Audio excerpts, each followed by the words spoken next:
Olá, a gente vive num mundo que é, vamos combinar, bem caótico, né?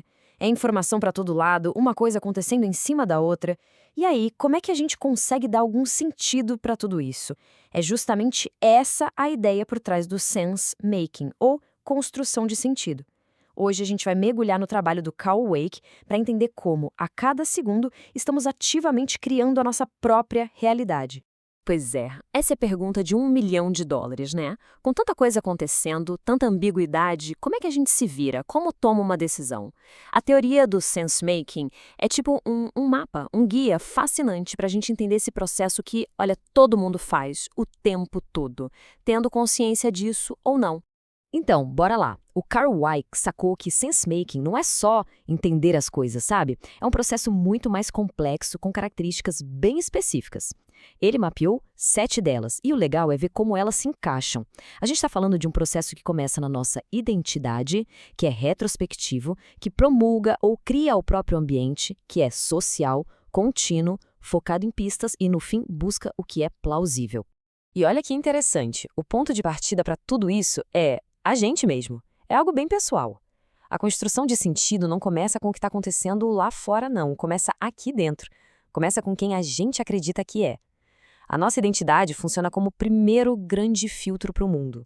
Tem uma frase dele que é genial e resume essa ideia. Como posso saber o que penso até ver o que digo? É isso.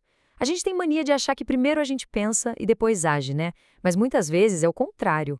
É a nossa ação, é o que a gente diz para o mundo que acaba revelando para nós mesmos o que estamos pensando. É um processo de se descobrir enquanto age. Então, o pulo do gato aqui é entender que isso é uma via de mão dupla, sabe? Quem a gente pensa que é vai definir o que chama a nossa atenção no meio do caos. E, ao mesmo tempo, aquilo em que a gente escolhe focar e o jeito que a gente interpreta isso volta e reforça, ou até muda, a nossa própria identidade. É um ciclo de autoconstrução que não para. E claro, essa construção toda não acontece numa bolha. Longe disso. Uma parte gigantesca da nossa identidade depende de como a gente acha que os outros nos veem. E isso nos leva direto para uma ideia clássica da sociologia, que é a do eu-espelho. Funciona mais ou menos assim em 3 etapas. Primeiro, a gente imagina como estamos aparecendo para outra pessoa. Tipo, o que será que ela está pensando de mim? Segundo, a gente imagina o julgamento dela sobre essa imagem. Será que ela gostou ou achou ridículo? E por fim, a gente sente alguma coisa a respeito. Orgulho, vergonha, enfim. É nesse jogo, nessa negociação social constante, que a nossa identidade vai se moldando. Beleza. Então a gente já viu quem constrói o sentido. Agora a pergunta é: quando isso acontece? E a resposta pode parecer meio estranha no começo. O sentido não é criado no agora. Ele é criado olhando para trás, para o passado. Pensa bem, a experiência em si é só um fluxo de coisas acontecendo, uma atrás da outra. O significado mesmo, a história, só aparece quando a gente dá uma pausa, olha para trás e começa a ligar os pontos. E aí já entra outra propriedade importante. O sense-making é contínuo. Não é algo que a gente liga e desliga. É um processo que não para, porque a vida não para, né? Estamos o tempo todo tentando entender o que acabou de acontecer. Tem uma citação que diz que o mundo que a gente percebe é, na realidade, um mundo passado. E é muito poderoso isso. Para pensar. No tempo que a informação de um evento chega no nosso cérebro e é processada, o evento em si já era, já aconteceu. A gente está sempre lidando com o replay, com o eco da realidade. A nossa percepção está sempre um pouquinho atrasada. Resumindo a ópera, a ação vem antes do entendimento. A gente age e só depois, quando olha para trás, é que pensa: ah, então foi isso que eu fiz. Isso muda completamente a forma como a gente enxerga a tomada de decisão. Até aqui pode parecer que é um processo meio passivo, né? A gente vive as coisas e depois olha para trás para entender. Mas agora vem o grande plot twist da história. O Ike diz que a gente não está só interpretando um ambiente que já está pronto. A gente está, o tempo todo, ativamente criando esse ambiente. Essa diferença é crucial.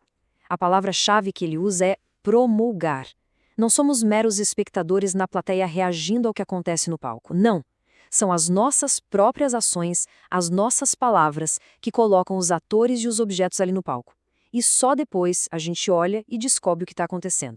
Ou seja, ao agir, a gente cria matéria-prima que depois vai ser usada para construir o sentido. E aí entra outra característica-chave. Esse processo todo é focado em pistas. A gente não consegue processar tudo. O que fazemos? Pegamos pequenos pedaços, pequenas pistas do ambiente que nós mesmos ajudamos a criar, uma palavra, um número, um olhar, e construímos toda uma narrativa em volta disso. O exemplo da 400ª ligação é perfeito para isso. Ela não era nada de especial até ser rotulada. Essa ligação se tornou a pista extraída do ambiente. Uma vez que essa pista foi selecionada e recebeu um significado, ela se transformou num fato concreto que passou a restringir ações futuras. Isso é a promulgação em ação. Bom, até agora o foco foi bastante no indivíduo, né? Mas seria um erro pensar que o sense-making é uma coisa solitária. Muito pelo contrário. Mesmo quando se está literalmente sozinho, o processo é sempre, sempre social. Bora ver como o coletivo entra nessa história.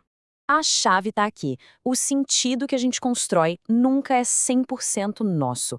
Ele é sempre moldado pelo que os outros pensam, ou pelo que a gente imagina que os outros pensam, ou pelas regras sociais que a gente já aprendeu. É como se as nossas interpretações fossem sempre ajustadas para uma plateia que pode ser real ou só estar na nossa cabeça. Exato. Nunca estamos apenas conversando com nós mesmos. É sempre um diálogo. Sabe aquela conversa interna que todo mundo tem? Ela é cheia das vozes dos nossos colegas, do chefe, da família, da cultura em que a gente vive. A gente fica ensaiando conversas, tentando adivinhar como os outros vão reagir e vai ajustando a nossa história para que ela faça sentido não só para a gente, mas para esses outros que moram na nossa mente. Um caso clássico disso foi uma negociação entre a NASA e a 3M. O mais curioso é que a maior parte da construção de sentido aconteceu antes da reunião. Cada equipe ficou tentando entender a situação, se colocando no lugar da outra, imaginando o que o outro lado ia pedir. Todo esse ensaio mental foi o que, no fim das contas, ditou o rumo da conversa real. Ok, chegamos na propriedade que meio que amarra tudo isso. Pensa comigo. Se a gente constrói sentido com base em quem a gente é, olhando para o passado, criando nosso próprio ambiente e fazendo tudo isso num contexto social, qual é o objetivo disso tudo? É chegar na verdade absoluta? A resposta é não. O ponto central é que, num mundo complexo como o nosso, que muda o tempo todo, buscar a verdade absoluta pode até paralisar. O que a gente precisa não é de um mapa 100% exato. A gente precisa de um mapa que funcione, que seja bom o suficiente. Um mapa que seja plausível, uma história que pare de pé. No fundo, o sense-making é um processo super pragmático.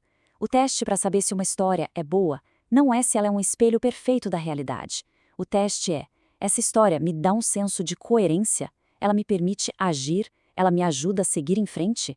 É sobre isso. É criar um enredo que nos permita continuar caminhando. E isso tudo deixa a gente com uma pergunta bem poderosa para pensar, né?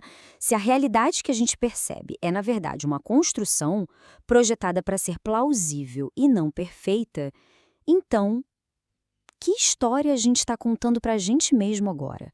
Qual é a narrativa que está guiando as nossas ações? E talvez a pergunta mais importante de todas: essa história, ela ainda está funcionando?